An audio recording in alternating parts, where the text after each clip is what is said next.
From the moment you wake up to the moment you fall asleep, there's a conversation happening in your mind. It's not the kind of conversation you have with others. It's one-sided, a ceaseless stream of thoughts flowing without pause. This dialogue weaves through your day, analyzing, predicting, judging, and replaying. It's there when you're brushing your teeth, reminding you of tasks left undone. It follows you into meetings or conversations, whispering doubts or crafting responses before the other person even finishes speaking. This dialogue feels so natural that you hardly notice it's happening, yet it shapes your experience of the world. Instead of fully tasting your morning coffee, you're thinking about the day ahead.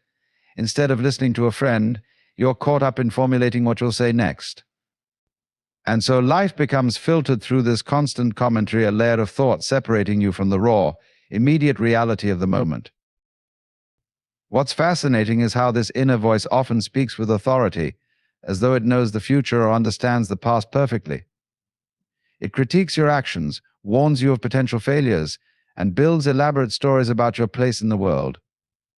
But how often do you stop to question it? How often do you notice that this dialogue is less a guide and more a habit, one that can lead you away from the simplicity and beauty of simply being? This endless mental chatter doesn't need an invitation. It shows up unbidden and takes center stage. It doesn't wait for permission. It assumes its role as the constant narrator of your life. Yet, the more you pay attention, the more you realize it's not always helpful, and it's certainly not always true. It's just a voice, filling the space of your mind with its musings and projections. The mind has a tendency to keep running, like a radio that can't be turned off. It fills every quiet moment with its own broadcasts, replaying what you should have said in a past conversation, creating imaginary scenarios about what could happen tomorrow, or criticizing the way things are unfolding right now. This persistent chatter doesn't take breaks, and it often seems to have a life of its own, moving from one thought to the next without any real rhyme or reason. It's as if there's a background hum in your mind, constantly pulling your attention away from what's actually happening. You might find yourself walking in a park, surrounded by the beauty of trees and the songs of birds, yet your mind is busy fretting over an email you need to send or reliving a disagreement from days ago. Even in moments of relaxation, when you think you're at ease, the chatter sneaks in, reminding you of unfinished tasks or worries you forgot to worry about. What makes this mental noise so compelling is its tone of urgency. Each thought feels important, demanding to be heard and acted upon. The chatter rarely offers solutions or clarity. Instead, it multiplies problems and complicates situations, turning simple moments into tangled webs of concern. It can make you feel as though you're perpetually solving a puzzle that has no answer, chasing peace while creating chaos. This stream of thoughts is relentless because it thrives on its own momentum. One thought leads to another and another, until you're so deep in the flow of chatter that you forget how it all began. Yet the thoughts themselves often lack substance. They're echoes of fears, hopes, or judgments that arise and pass away. They seem significant in the moment, but they rarely hold up to scrutiny when examined closely. Still, the mind keeps generating them, filling every quiet space with noise. There's a part of you that seems to watch your life unfold as though it's a story, and this part insists on narrating every detail. It's like having a commentator in your head, describing your actions, judging your decisions, and speculating about what might happen next. This voice isn't content to simply observe. It constructs elaborate narratives about who you are, where you've been, and where you're going. It labels you as the hero, the villain, or sometimes even the victim in the ongoing drama of your life. This self-narration runs constantly, shaping how you perceive yourself and the world around you. It takes every event and weaves it into a storyline, giving meaning to things that may not need meaning at all. A stranger's glance becomes a judgment. A missed call turns into a sign of rejection. Even moments of success are spun into tales of what they mean for your future or how they compare to others' achievements. The narrator is relentless, finding something to say about everything, no matter how mundane. What's curious is how often this narration feels personal and intimate, as though it's your innermost self speaking directly to you. But in truth, it's more like an actor reading lines from a script that you didn't write. Its voice is shaped by past experiences, cultural conditioning, and unexamined beliefs, yet it masquerades as an undeniable truth. It tells you what you should think, how you should feel, and what you should do, all while rarely pausing to ask if its story aligns with reality. This narration not only describes your life, but often dictates how you live it. When the narrator tells you that you're not good enough, you believe it and act accordingly. When it spins a tale of impending doom, you feel the anxiety as though the worst has already happened. Its words are powerful because they create the lens through which you see the world, coloring your experiences and shaping your identity. And yet this narrator is rarely questioned. You accept its stories as fact, even when they contradict your direct experience. You believe you're the author of these thoughts, but in reality, you're more like the audience, watching a play unfold in your own mind. The narration goes on, weaving stories from thin air, and you're left to live within the reality it creates. The mind loves to believe it's in control, that it's the master of your life, orchestrating every event and decision with precision. It creates the illusion that, with enough thought and effort, it can manage the chaos of existence, bending reality to its will. This illusion is comforting. It suggests that if you just think hard enough, plan meticulously enough, and worry persistently enough, you can steer your life exactly where it needs to go. But how much of this control is real? The beating of your heart, the flow of your breath, the intricate processes of your body, none of these are within your conscious control, yet they happen flawlessly. The rising of the sun, the movement of the tides, the blooming of flowers, these unfold without any need for your intervention. Even your greatest plans and efforts are subject to forces far beyond your grasp. A sudden storm, an unexpected encounter, or a shift in circumstances can upend the most carefully laid schemes in an instant. Still, the mind clings to the narrative of control, weaving stories to justify its role. It claims credit for successes, blaming failures on external factors or personal shortcomings. It analyzes the past as if dissecting it will yield a formula for avoiding future mistakes. It worries about the future, believing that enough anxiety might somehow ward off unwanted outcomes. This endless cycle gives the impression of control, but in truth it's little more than a distraction. The illusion of control also creates tension, a constant striving to manipulate life into alignment with your expectations. When things go according to plan, the mind basks in a fleeting sense of victory. But when life inevitably deviates, it spirals into frustration, fear, or self-blame, as though the deviation were a personal failure. This tension disconnects you from the reality of the present moment, where life is already unfolding perfectly in its own way, indifferent to the mind's attempts to shape it. What's often overlooked is that life doesn't require this tight grip. Like water flowing downhill, it finds its path naturally, with or without your interference. The illusion of control is not only unnecessary but also exhausting, perpetuating a cycle of effort and resistance. And yet the mind persists in its belief, clinging to the idea that letting go would mean chaos, when in fact letting go reveals the harmony that has been there all along. When the mind is consumed by its own thoughts, it creates a barrier between you and the world as it truly is. Instead of engaging directly with reality, you experience a filtered version of it, shaped and distorted by your inner dialogue. The texture of the present moment, the sights, sounds, smells, and sensations gets drowned out by the noise of analysis, judgment, and expectation. You might be sitting in a room filled with light and warmth, yet your thoughts are elsewhere, replaying an argument or rehearsing for a future that hasn't arrived. This disconnection makes reality feel distant, as though you're watching your own life through a screen rather than living it.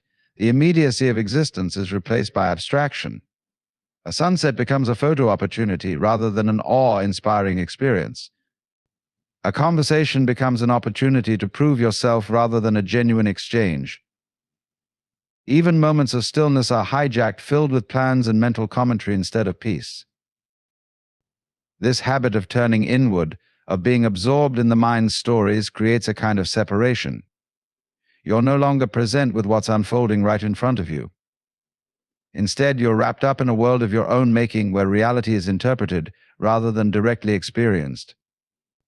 This gap between thought and experience makes life feel fragmented, as if you're missing something essential but can't quite put your finger on what it is.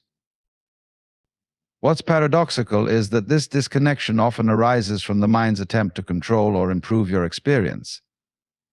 It tries to plan for the future, understand the past, or make sense of the present, believing that these efforts will bring you closer to happiness.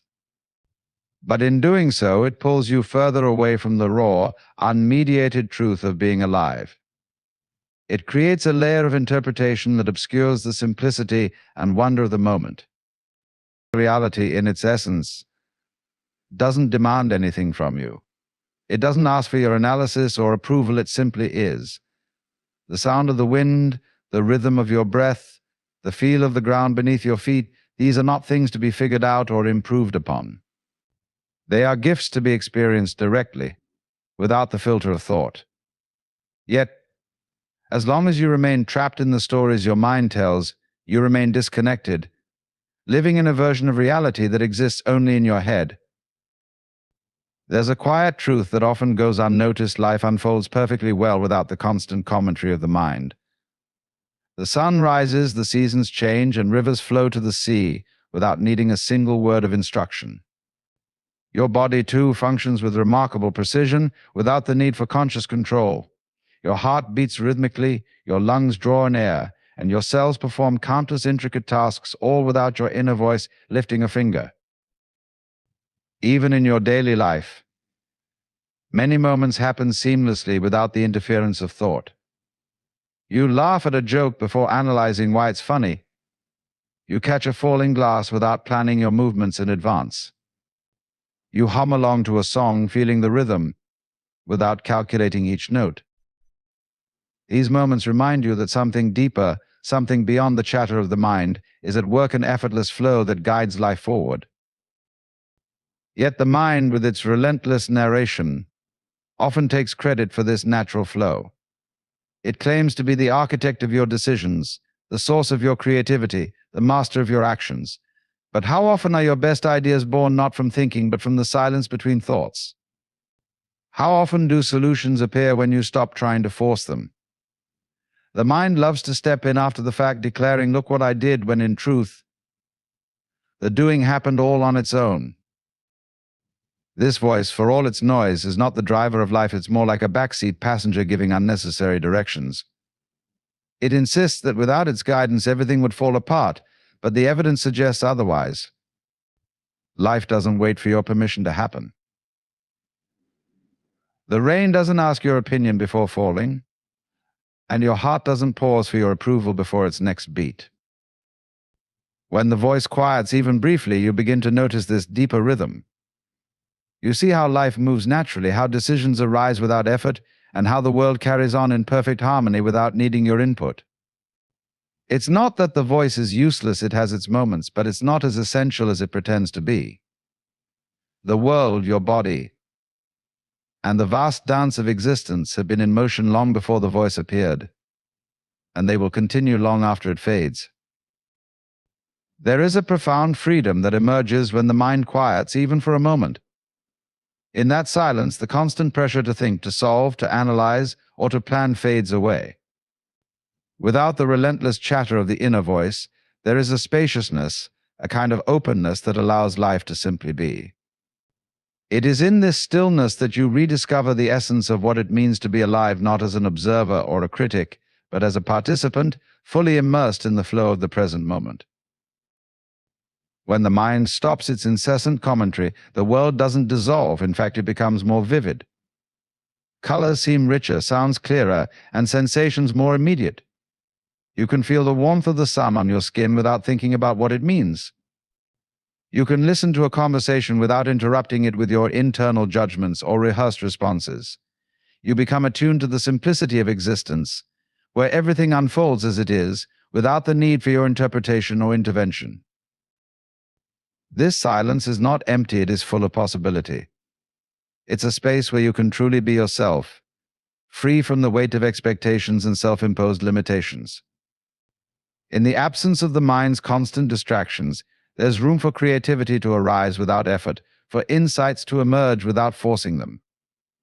You are no longer bound by the stories the mind tells about who you are or what you should do. You are simply here, experiencing life directly, without the filter of past regrets or future worries. In that moment of silence, you realize that you don't need to control everything, that you don't need to have an answer for every question or a plan for every outcome. Life, in its natural state, is not a problem to be solved, but an experience to be lived. The silence gives you the freedom to let go of the need to control or judge, to simply allow things to unfold as they are, knowing that life has its own rhythm, and you are part of it.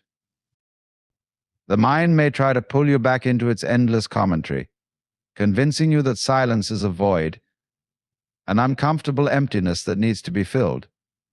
But in truth, it is the mind that fills space with noise, not the silence itself. When you step away from the need to fill every moment with thought, you realize that silence is not absence, but presence, a deeper connection to the moment, to yourself, and to the world around you. In that silence, you are free. You are free from the constant pressure to do, to be, to prove yourself. You are free to simply be. And in that simplicity, you find a profound peace, a clarity that emerges not from effort or striving, but from stillness and surrender. There is a subtle, yet profound realization that often goes unnoticed: the voice in your head, the narrator that constantly spins its stories about who you are, where you've been, and where you're headed, is not actually you. It feels personal, as though it's an intimate reflection of your innermost thoughts. Yet in truth, it's merely a collection of past experiences, societal conditioning, and unconscious patterns.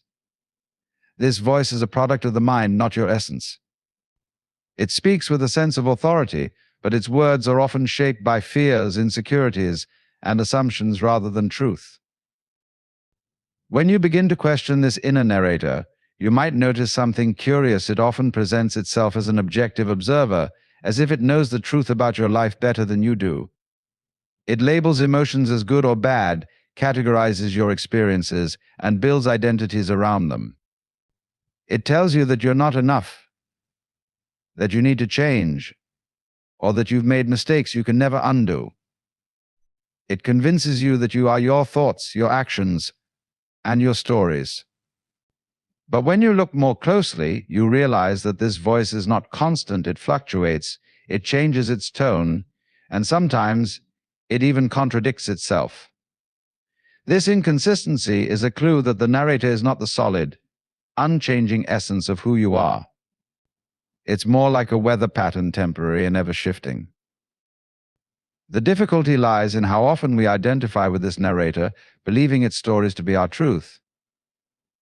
When it tells you that you're not good enough, you might start to feel that way. When it says that you failed, you begin to see yourself through that lens, as someone who isn't capable. But what if, instead of accepting the voice as a reflection of who you truly are, you simply observed it? What if you recognized it for what it is: just a voice, a set of mental patterns, not an unchangeable identity? When you realize that the narrator isn't you, you begin to separate yourself from its influence. You stop seeing yourself as the sum of your thoughts and start recognizing the deeper awareness beneath them. The part of you that can observe the thoughts without being consumed by them. This awareness is not shaped by judgments, not limited by past experiences, and not bound by any story. It is the space in which all thoughts arise, but it is not defined by them. This realization shifts your perspective on life. The narrator's stories no longer hold the same weight. You begin to see the thoughts for what they are: passing clouds in the sky of your awareness, not the entire sky itself. You realize that you are the awareness that observes, the presence that experiences, rather than the collection of thoughts that comes and goes. And in this shift, you discover a sense of freedom, the freedom to be yourself beyond the limitations of the mind's narratives, to live more fully in the moment, unencumbered by the incessant need to define who you are. In the end, the key to living more fully lies not in the constant noise of the mind, but in the ability to step back and simply observe. The endless chatter, the self-narration, the illusion of control, all of these are not the essence of who you truly are. They are layers of thought, projections of the mind that often obscure the beauty and simplicity of the present moment. When you stop identifying with the voice in your head, you begin to reconnect with the deep awareness that has always been there, quietly observing life as it unfolds. In the silence beneath the chatter, you find freedom. You realize that life doesn't require your commentary or your constant analysis. It simply happens perfectly whether or not the mind is involved. And in that freedom, there is peace, a peace that comes not from controlling every moment, but from embracing the unfolding of life as it is, without judgment, without expectation. The truth is, you are not the thoughts you think or the stories you tell yourself. You are the awareness that watches it all. And when you remember this, you can fully live in the present, free from the constraints of the mind.